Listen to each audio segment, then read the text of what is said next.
Hello friends, I hope you all are doing great. और spoken English course day 3 में आप सभी का स्वागत है। तो आज की वीडियो होने वाली है ग्रीटिंग्स एंड मैनर्स के ऊपर। तो मैं आज बहुत ही बेसिक से आपको इस बारे में बताने वाला हूँ। तो इस वीडियो को आप बहुत ही फोकस के साथ और लास्ट तक ज़रूर देखना, ताकि आपको कोई भी डाउट ना रह सके। ठीक है, so let's start the video. So greetings and manners ना हर लैंग्वेज में ना बहुत ही ज़्यादा इम्पॉर्टेंट रोल प्ले करता है। क्यों? क्योंकि इसके मतलब यही लैंग्वेज की इम्पोर्टेंस को बढ़ाता है। ठीक है, ये लैंग्वेज की खूबसूरती को बढ़ाता है। ठीक है, सो देखो स्टार्ट करते हैं। तो इससे अब होगा क्या ना, इससे आप इम्प्रेशन भी अपना एक अच्छा छोड़ सकते हो, समाज में अपना एक इम्प्रेशन छोड़ सकते हो।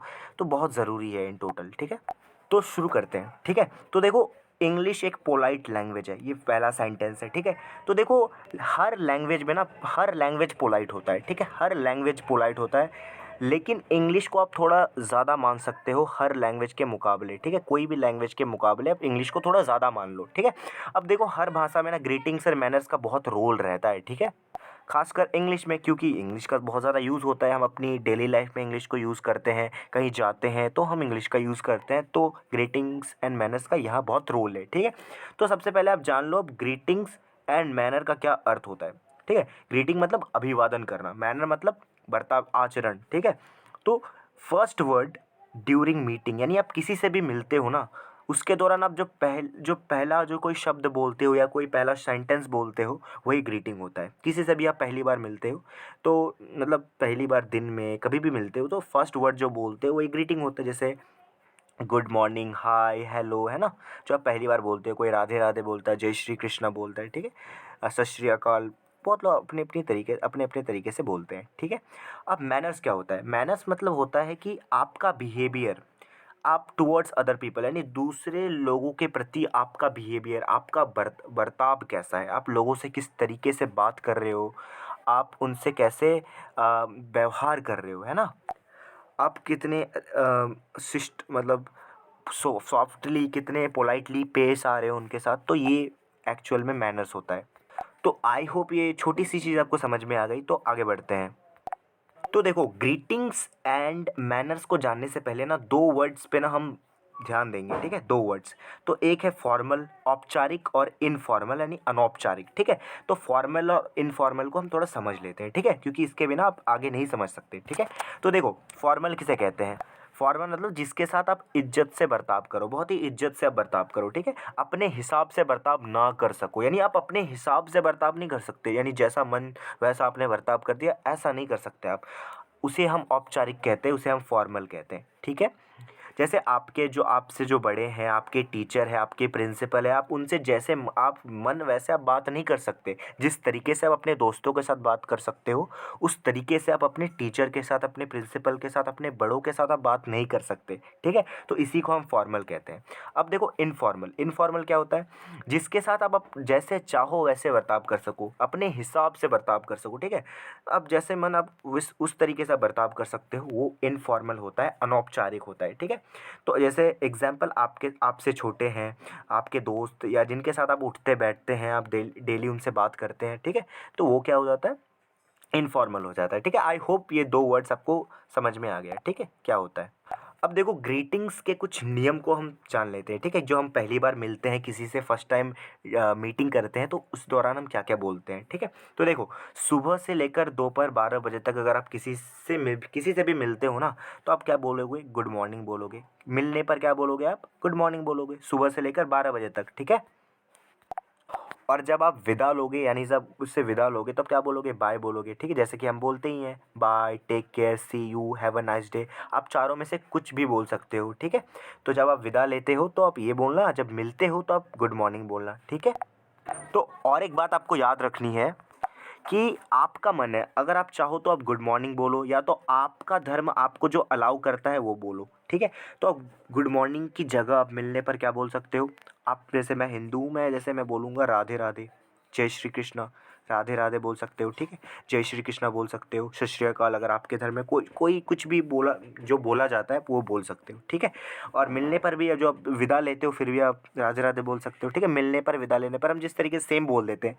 तो अब देखो आप इंग्लिश ज़रूर सीखो, लेकिन आप अपने कल्चर को भी मत भूलो, ठीक है? तो आप राधे राधे, जय श्री कृष्णा ये भी आप बोल सकते हो, कोई दिक्कत वाली बात नहीं है, कोई दिक्कत नहीं है, ठीक है? आप ईज़िली बोल सकते हो। और चाहो अगर आप इंग्लिश में अगर बात कर सकते हो तो गुड मॉर्निंग, जैसे आप अगर किसी अंग्रेज़ से मिलते हो तो आप तो उससे तो राधे राधे नहीं बोलोगे ना, उसे तो आपको गुड मॉर्निंग ही बोलना पड़ेगा, तो पता तो होना ही चाहिए, है ना? अब देखो, दोपहर 12 बजे से लेकर शाम 5 बजे तक अगर किसी से भी आप मिलते हो ना, तो आपको गुड आफ्टरनून बोलना है, गुड आफ्टरनून, ठीक है? और एक बात आपको यहाँ पर मैं बताना भूल गया आपको, ठीक है? ये गुड मॉर्निंग नहीं होता, ये मॉर्निंग होता है, मॉर्निंग मॉर्निंग, ठीक है? आपको ये प्रोनाउंसिएशन ध्यान रखना है, ठीक है? तो आप किसी से दोपहर 12 बजे से लेकर शाम 5 बजे तक आप किसी से भी मिलते हो ना, आपको गुड आफ्टरनून बोलना है। और आप जब विदा लेते हो तो वही bye, take care, see you and have a nice day. और जैसे कि मैंने आपको बताया कि आपका धर्म जो अलाउ करता है वो आप बोल सकते हो, ठीक है? जैसे मैंने बोला कि आप राधे राधे बोल सकते हो, जय श्री कृष्णा बोल सकते हो, सत श्री अकाल, जो भी आपका धर्म अलाउ करता है, ठीक है? अब देखो, शाम 5 बजे से लेकर सोने तक, यानी शाम 5 बजे से लेकर जब तक आप सो नहीं जाते तब तक किसी से भी आप मिलते हो, आपको गुड इवनिंग बोलना है। गुड इवनिंग यानी किसी से भी मिलते हो आप गुड इवनिंग बोलना है, ठीक है? और जब आप विदा लेते हो तो आप क्या बोल सकते हो? आप गुड नाइट बोल सकते हो, टेक केयर बोल सकते हो, बाय बोल सकते हो एंड सी यू बोल सकते हो। जैसे कि मैंने आपको बताया कि आपका धर्म जो अलाउ करता है वो आप बोल सकते हो, चाहे आप कभी भी मिलो, किसी भी वक्त मिलो, कोई दिक्कत वाली बात नहीं है, ठीक है ना? अब कुछ नोट्स है जो आपको समझना है, ठीक है? तो बहुत ऐसे लोग हैं जिनका ये कन्फ्यूज़न रहता है कि मान लीजिए कोई अगर रात 8 बजे किसी से मिलता है, तो उसे लगेगा कि अंधेरा हो गया है, ठीक है? तो हम गुड नाइट कह देते हैं, ठीक है? जैसे हम गुड मॉर्निंग कहते हैं, गुड इवनिंग कहते हैं, गुड आफ्टरनून कहते हैं, तो हम गुड नाइट कह देते हैं जब मिलते हैं किसी से, ठीक है? तो जैसे बताया गया है कि रात 11 बजे भी अगर आपको किसी से अभिवादन करना पड़े, यानी किसी से आप मिलते हो ना, तो आपको गुड इवनिंग ही कहना होगा। ये इंग्लिश का रूल है, आपको समझ लेना है, ठीक है? गुड नाइट आप नहीं कह सकते, ठीक है? ये इंग्लिश का रूल है, क्योंकि आप जब विदा लेते हो ना तभी आप गुड नाइट बोलते हो, यही मतलब ये बेहतर विकल्प होता है, ठीक है? तो ये तो छोटी सी बात थी, आपको पता ही है, ठीक है? और अगर आप किसी दोस्त, भाई बहन या जिसके साथ आप बहुत ही आप फ्रैंक हो सकते हो, उठते बैठते हैं, आपसे उम्र में छोटा है, ठीक है? उम्र में या फिर ओहदे में आपसे छोटा है, तो आप उसे हाय और हेलो भी बोल सकते हो, ठीक है? या तो आप हाय हेलो बोल लो, या फिर जो मैंने आपको सिखाया गुड मॉर्निंग बोल लो, राधे राधे बोल लो, जो आपका मन वो बोल लो, ठीक है? लेकिन वो आपसे फ्रैंक होना चाहिए, ये भी आपको याद रखना है।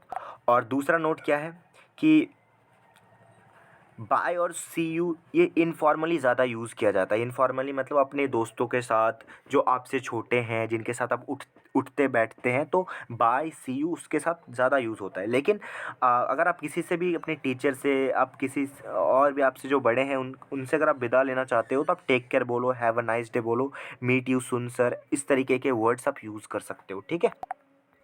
ओके, तो अब मैनर्स के बारे में हम बात करते हैं कि अच्छे शिष्टाचार को दिखाने के लिए, आचरण को दिखाने के लिए इन बातों का ध्यान रखें, ठीक है? तो देखो, मैनर्स मतलब शिष्टाचार, ठीक है? तो अगर आप किसी से भी कुछ मांग रहे हैं ना, बहुत ही सिंपल बात है, आपको तो ऑलरेडी पता है, लेकिन आप रिवाइज कर लो, आपको फिर भी आपको वीडियो देखनी है, ठीक है? आप किसी से भी कुछ मांग रहे हैं ना, तो आप प्लीज़ या काइंडली का प्रयोग करें, इन इन शब्दों का प्रयोग करें। Please give me pen, please थोड़ा वो दे दो मुझे, प्लीज़ भाई मुझे वो कलम पास कर दो। इस तरीके से आपको प्लीज़ या काइंडली का यूज़ करना है, ठीक है? अगर आपको कोई वैल्यू दे, ठीक है? आपको अगर कोई वैल्यू दे, आपको महत्व दिया जाए, आपकी तारीफ़ की जाए, ठीक है? तो आप उसे थैंक्स या थैंक यू का प्रयोग करें, ये बहुत ज़रूरी है। हम बहुत ऐसे लोगों को देखते हैं कि जो थैंक्स नहीं बोलते या ये थैंक यू नहीं बोलते, अगर आपकी तारीफ़ कर दी किसी ने, आपको वैल्यू दिया गया, ठीक है? तो आप थैंक यू या थैंक्स नहीं बोलते, यानी बहुत ऐसे लोग होते हैं जो नहीं बोलते, लेकिन ऐसा नहीं करना है, ठीक है? हमें बोलना है, हमें इसकी प्रैक्टिस करनी है, ठीक है? और एक इम्पॉर्टेंट बात नोट में इसको आपको ध्यान रखना है कि थैंक यू थैंक्स से फॉर्मल है, तो आप थैंक यू का प्रयोग फॉर्मल में करें और इनफॉर्मल में थैंक्स। तो ये बहुत ही छोटा सा पॉइंट है, लेकिन बहुत ही इंपॉर्टेंट पॉइंट है कि आप अपने टीचर को या आपसे जो बड़े हैं, जो फॉर्मल है, उसके साथ आप थैंक्स नहीं बोल सकते, ठीक है? अपने टीचर को आप नहीं बोल सकते कि थैंक्स सर, इस तरीके से आप नहीं बोल सकते। आपके टीचर को आपको थैंक यू ही बोलना पड़ेगा, ये आपको याद रखना है, ठीक है? बहुत छोटी सी बात है, लेकिन आपको ये याद रखना है, ठीक है? अब तीसरा पॉइंट है कि अगर आपको कोई थैंक्स बोले, अगर आपका कोई धन्यवाद करे, तो ठीक है, तो आपको वेलकम बोलना है, मेंशन नॉट बोलना है, it's okay, it's alright, no problem, my pleasure, इन वर्ड्स का यूज़ करना है, इन फ्रेजेस का आपको यूज़ करना है, ठीक है। अगर आपको कोई थैंक यू बोल दे, ठीक है। तो देखो, अगर कोई छोटी हेल्प हो, यानी बहुत ही छोटी हेल्प हो, जैसे आपने बोला कि भाई थोड़ा वो कलम दे देना यार, तो ये छोटी सी हेल्प है, उसके लिए आप मेंशन नॉट यूज़ कर सकते हो, इट्स ओके, नो प्रॉब्लम, इस तरीके से आप यूज़ कर सकते हो। लेकिन अगर थोड़ा सा बड़ा काम है या आपको अच्छा लगा काम को करके, आपको खुशी हुई, तो आप माय प्लेज़र बोल सकते हो, वेलकम बोल सकते हो। तो इन वर्ड्स का आप यूज़ कर सकते हो, ये आपको हमेशा याद रखना है, ठीक है। अब देखो चौथा पॉइंट क्या है, जब आप फ़ोन पे बात कर रहे हैं, किसी से भी आप फ़ोन पे बात करते हो, अगर आपको कोई बात समझ नहीं आई या कभी कभी आवाज़ नहीं आती नेटवर्क इशू की वजह से, ठीक है, तो आप इसे बोल सकते हो I beg your pardon me, I am sorry, या फिर सॉरी सॉरी बोल सकते हो सिर्फ, I don't get you, I don't catch you, excuse me. तो इन फ्रेजेस का आप यूज़ कर सकते हो अगर आपको आवाज़ नहीं आई या कुछ समझ में नहीं आया, ठीक है। या फिर आप पोलाइटली, बहुत ही विनम्र होकर, विनम्रता के साथ कह सकते हो, वुड या कुड यू प्लीज़ रिपीट, इस तरीके से आप बोल सकते हो, वुड या could you please repeat, would you या कुड यू प्लीज़ रिपीट, ये भी आप बोल सकते हो, ठीक है। अब पांचवा पॉइंट क्या है, पांचवा पॉइंट है, अगर आप किसी महिला या बुजुर्ग को रास्ता देते हैं, तो रास्ता देते वक्त कहीं जब हम कहते हैं ना पहले आप या आपके बाद मैं, ठीक है, मान लो आप किसी बस में चढ़ रहे हो, ठीक है, तो आपसे आपसे कोई बड़े हैं या फिर कोई लेडीज़ हैं, ठीक है, जो कोई लेडी है, ठीक है, जो चढ़ रही है, तो आप क्या बोलोगे कि पहले आप चढ़ जाओ उसके बाद मैं चढ़ जाऊँगी, ठीक है। तो हम क्या बोल देते हैं, लेडीज़ फर्स्ट, लेडीज़ फर्स्ट, इस तरीके से हम बोल देते हैं, लेकिन ये गलत है, इस तरीके से नहीं बोला जाता। कभी भी आपको बोलना है कि पहले आप कर लो फिर मैं करूँगा, तो आपको इसके लिए आफ्टर यू का यूज़ करना है इंग्लिश में। अगर आप बोल देते हो ना लेडीज़ फर्स्ट, फर्स्ट यू, तो ये गलत हो जाता है, ठीक है। तो पहले आपके लिए फर्स्ट यू इंग्लिश में कहना बिल्कुल गलत है, तो आपको ये नहीं कहना, ठीक है। अब देखो छठा पॉइंट, तो अगर आपको किसी का हाल चाल पूछना हो, ठीक है, तो आप क्या बोलोगे, हाउ आर यू, एकदम सिंपल है, आपको पता भी है, लेकिन फिर भी देख लो, ठीक है। हाउ आर यू डूइंग, देखो how are you and how are you doing, बहुत लोग कंफ्यूज हो जाते हैं, फिर क्या डिफरेंस है, कुछ डिफरेंस नहीं है, दोनों सेम है। How are you doing and how are you दोनों सेम है, ठीक है। इसका मतलब होता है आप कैसे हैं, आपकी तबीयत कैसी है, ठीक है। तो अगर आपसे कोई पूछे कि how are you, how are you doing, तो आपको सिंपली बोलना है कि I am good, I am fine, ये कॉमन आंसर है। आपको अगर पूछे हाउ आर यू डूइंग, तो आपको बोला I am doing fine, I am doing great, जिस तरीके से क्वेश्चन किया जाए उस तरीके से आप आंसर दे देना, ठीक है। अगर बोले कि हाउ आर यू, तो आप बोला I am fine, I am good. अगर बोला I am how are you doing, I am doing great, I am doing fine, I am doing fine, I am doing good, इस तरीके से आप बोल सकते हो, ठीक है। लेकिन एक इम्पॉर्टेंट पॉइंट, ठीक है, तो आपको आई एम फाइन की जगह नीचे दिए गए शब्द का प्रयोग करना चाहिए, ठीक है। मानसिक रूप से आपके हमारे आसपास को अफेक्ट करता है, ठीक है, क्योंकि जब आई एम फाइन बोलते हो या आई एम गुड बोलते हो ना, ये कम पावर वाला वाक्य है, इसमें यानी इसमें पावर नहीं है आई एम फाइन और आई एम गुड में, ठीक है, ठीक है। तो आप ये कम पावर वाले जो वर्ड है ना, आपको यूज़ नहीं करना, आई एम ग्रेट यूज़ करना, ज़्यादा पावर वाला वाक्य है, ठीक है। तो देखो इनका यूज़ करने से ना आप थोड़ा अच्छा अच्छा फ़ील करो, क्योंकि भले ही आप फ़ाइन हो, फ़ाइन का मतलब एक लो पावर वाला वर्ड है, ठीक है, इसमें पावर कम है, तो आपको ज़्यादा पावर वाला, जैसे I am great, I am good, इस ऐसे बोलते हो ना, तो आपकी फीलिंग चेंज हो जाती है इस तरीके से, ठीक है। तो फ़ाइन की जगह क्या बोलना है आपको, I am great, I M excellent, I am fabulous, I am superb, ठीक है, इस तरीके से बोलना तो अच्छा रहेगा, ठीक है। अगर कोई बोले हाउ आर यू डूइंग, तो आपको आई am doing great, I am doing fabulous, I am doing excellent, यानी जैसा क्वेश्चन वैसा आंसर, ठीक है। अब देखो सातवीं पॉइंट, अगर आप दूसरों के बातचीत के दौरान अपनी बातचीत को बीच में रोककर अपनी बात रखना चाहते हैं, यानी कोई बात कर रहे हैं, कोई डिबेट में है, कोई बहस कर रहा है, लेकिन आप अपनी बात को, मतलब उनकी बात को रोककर अपनी बात आप बोलना चाहते हैं, जिस तरीके से हम क्लासरूम में, जैसे क्लासरूम में कोई मैम आपको कुछ पढ़ा रही हैं और आप कुछ बोलना चाहते हैं बीच में, तो आप क्या बोलोगे कि सॉरी टू इंटरप्ट यू और सॉरी टू इंटरवीन, फिर आप अपनी बात रखेंगे, ठीक है। पहले आपको ये बोलना है कि sorry to interrupt you ma'am, या sorry to interrupt you sir, या सॉरी टू इंटरवीन, उसके बाद अपनी आप बात रखना, ठीक है। तो इस तरीके से आप करना। अब देखो आठवीं पॉइंट, सबसे ज़रूरी बात, जो भी आप शब्द बोलो विनम्रता के साथ बोलो, मीठी आवाज़ में बोलो, ताकि आपकी रिस्पेक्ट बढ़े, ठीक है। यानी आप देखो, आप सीख तो रहे हो बहुत सारी चीज़ें, आप मैनर्स के रूल्स तो समझ में आपको आ गया है, ठीक है, लेकिन आप उसको रूडली बात कर रहे हो, आप ज़ोर से बोल रहे हो ना, तो कोई फ़ायदा नहीं है। 7 पॉइंट्स का ना कोई फ़ायदा नहीं है, ये जो आपने 7 पॉइंट सीखा उनका कोई फ़ायदा नहीं है, अगर आपके पास आप विनम्रता के साथ सॉफ्टली, आप बहुत पोलाइटली बात नहीं कर रहे हैं, ठीक है। तो तो आपको एक बोनस याद रखना है, बहुत ही इंपॉर्टेंट बोनस है ये। आप जब भी किसी से बात करो ना, आप उसका नाम लेके बात करो तो अच्छा रहेगा। एक स्माइल करो, ठीक है, हमेशा एक चेहरे पे एक मुस्कुराहट रखो और आई कांटेक्ट बना के बात करो, तो इससे आप बहुत ही आपका बहुत अच्छा इंप्रेशन जाएगा, ठीक है। और लास्ट एक नोट है जो आपको याद रखना है कि देखो, इतना जानना पर्याप्त नहीं है। आपको लगेगा कि यार बहुत मैंने बता दिया, एकदम टोटल मैंने बता दिया, लेकिन ये टोटल नहीं है। यानी ग्रीटिंग्स और मैनर्स यहाँ ख़त्म नहीं हो जाता। अब वक्त के साथ यानी जितनी चीज़ें ज़रूरी थी उतनी चीज़ें मैंने यहाँ पर बता रखी है, सारी चीज़ें मैंने आपको बता दी, लेकिन ये एंड नहीं है, ठीक है। यानी आप जैसे जैसे आगे बढ़ोगे, आपका अनुभव बढ़ता चला जाएगा, तो आपको और भी बहुत सारी चीज़ें आपके सामने आएंगी, ठीक है। तो ये ख़त्म नहीं है, ये एंड नहीं है, यार दी एंड नहीं हुआ है, ठीक है। यानी बहुत अभी भी टू बी कंटिन्यूड, ठीक है। Thank you so much. So अगर आपको वीडियो पसंद आई है तो वीडियो को आप लाइक कर सकते हो, शेयर कर सकते हो, एक प्यारा सा कमेंट कर सकते हो, और ऐसे और इन्फॉर्मेटिव वीडियोज़ के लिए बेसिक्स अगर इंग्लिश आपको सीखनी है तो सब्सक्राइब कर सकते हो। Thank you so much for watching the video.